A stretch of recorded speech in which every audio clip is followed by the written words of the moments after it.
Hello everyone, this is Oliver from Neo Teas, and today we are going to talk about the Chame Gin, so a Gyokuro organic green tea from Japan, exactly from Kagoshima, which is the south of Japan, and we're gonna brew it today in two different kyusu, so two different green teapot or teapot sizes.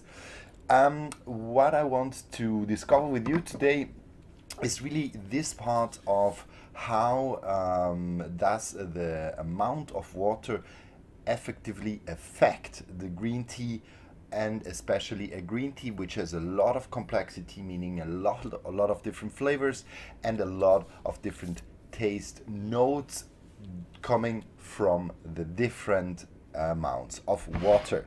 So what I prepared for this is each time 5 grams of this beautiful tea. So what you can see is like this is a real beautiful shaded 20 days shaded green tea from last year's harvest. So this time it is 2018 pick. This is a Samidori cultivar, one of the most expensive cultivars you can find in Japan. It is more expensive as it grows faster than the other one. So this pick is normally 1 week earlier than the other picks.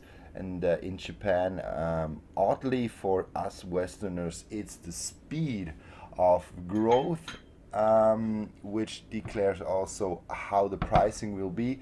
That's why they price the Samidori a little bit higher. But for us, what it is in taste-wise, what is very, very important is that the Samidori is a sweet, so smooth and sweet cultivar, bringing a lot of these mild and sweet tones. And this is what's special about the Samidori. And it is also very low in astringency, and this is now the tea I have chosen for this morning. So this is the Chame Gin tea from Mr. Sakamoto. We talk about here 50 grams for $34. So we now put this in to the kyusus, and now we add the water. Here we are around 150 milliliters of water, and here we talk around 70 milliliters, so only half of the water. We're gonna leave it in exactly the same amount of time, so that we can compare these two teas in a perfect way. Otherwise, I brought my two Bodum glasses here, which I like a lot.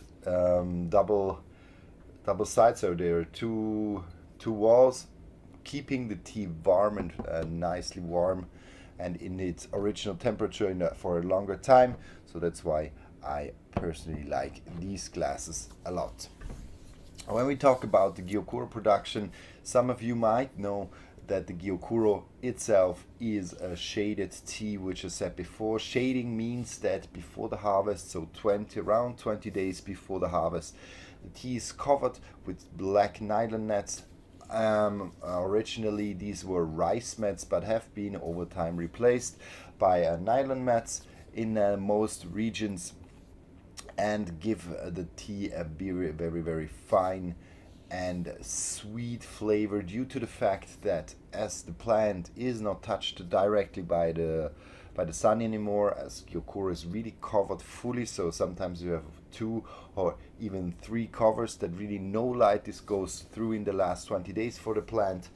And then this produces a lot of theanine, or lets the plant produce a lot of theanine, and the theanine itself is the sweet particle, and making the tea smoother and also less astringent, as the catechins, they are covered or lowered, not in amount, but the taste of them is lower due to the higher concentration of the theanine. So this is more or less why the Gyokuro is also sweeter. And Gyokuro, also known as the Emperor's tea, meaning that when in the early times the farmers harvested the tea in April, the emperor and all his entourage only started to drink green tea after around 6 months, as they by then could be sure that the tea is of highest quality, and with the highest quality then they only drank this tea, and they were sure, as the Gyokuro was still after 6 months of very high quality, that's a tea they could drink. So now we have it 2 minutes in, 2 minutes at 60 degrees Celsius.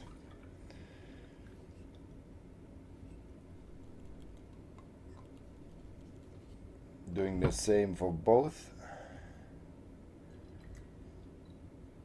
Exactly same time, but you can see a big difference in water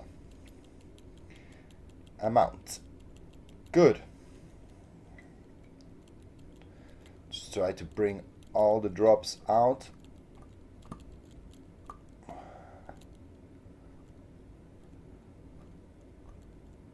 Good. Good. Here the same.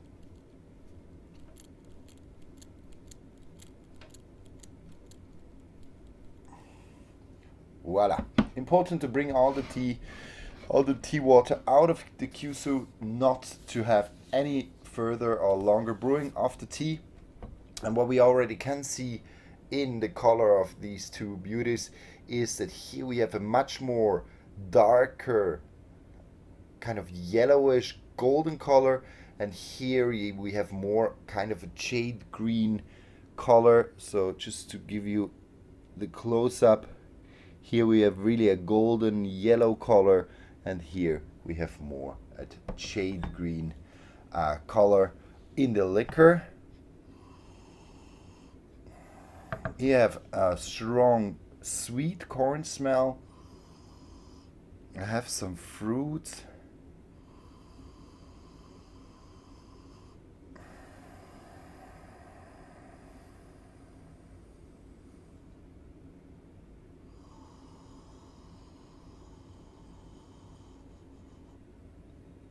I would even say a little bit of papaya. But the corn, kind of sweet corn flavor in the nose is pretty dominant. Here it's much weaker, clearly.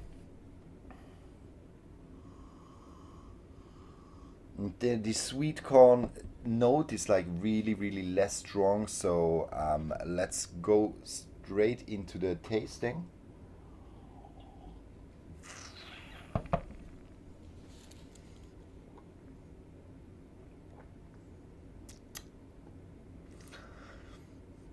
And it's very intense on the umami note, meaning like this savory sweetness. It's really special. It's like you have first this you have a high density also in the water, so the water nearly seems a little bit thick. And then you have this yellow color, this sweet corn flavor, but with a strong savoriness, and going over a lot into nearly a saltiness, a marine note, which is really strong. So this is something very special. It took me some time to really like this kind of flavor, because it is very unknown for us in the West, and it's kind of it's like a sweetness but also saltiness coming with it, a high density of the water, but then developing further in on the tip of the tongue, developing further in your palate, in the way that it is kind of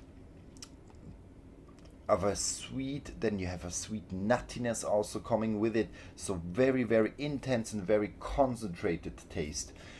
In Japan, for example, we had even 30 milliliters of water with 5 grams, so even less than this one here, and it was even more intense.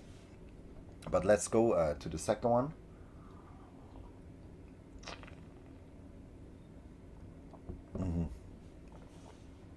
This is much smoother, it's much rounder, it's less this strong intensity, but you have a much more space. So it seems that you have much more space for the sweeter particles, so a little bit like this saltiness, so this marine note is here not so strong and not so developed, and it leaves much more space for the smoothness and for the sweetness also of the leaves, kind of having it a little bit stronger on the sweet note, while here we really have this typical umami, so this savory salty sweetness, which is much more dominant.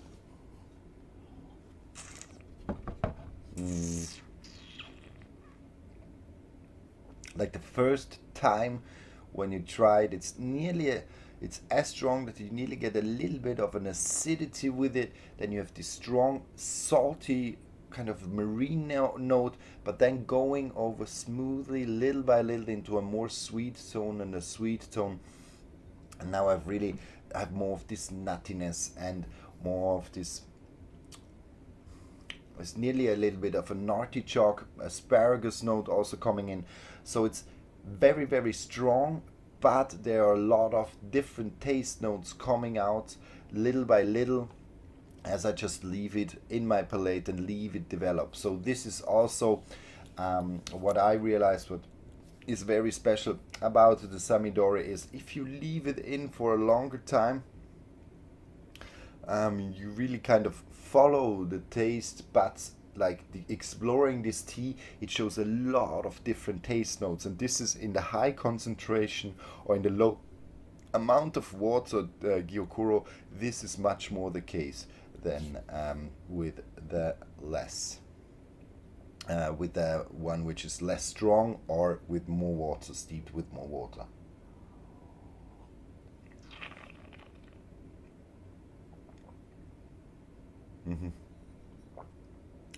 So already from the beginning, you have much more of this sweet, smooth tones. So here you got first like this strong explosion of this marine and savory note, but then going over into the sweetness. And here it kind of steps over this step of this little bit salty note and really going directly into the sweetness. And now the kind of this a little bit marine notes, they're developing a little bit more. So it's kind of the other way around. So it starts with the sweetness and goes over then later a little bit in this marine note, while here you have this strong marine note and then developing slowly into a very sweet or very sweet and nutty flavors, while here I have much less the nutty flavor.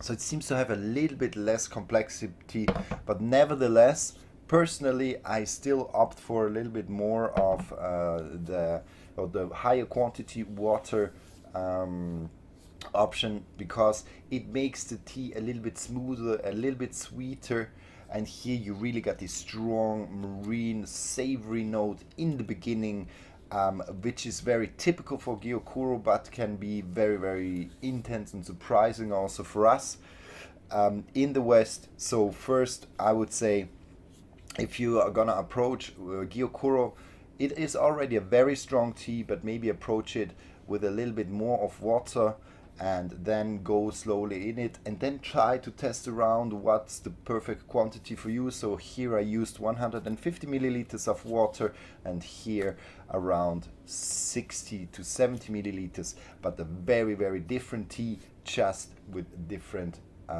water amounts, same temperature, same steeping time. So a lot of discover for you, and try this out at home. See how you like the tea with a little bit less water quantity, and then to find what's your perfect cup of tea. Mine was definitely the Jamejin Gyokuro, 150 milliliters of water at 60 degrees Celsius, so 140 Fahrenheit.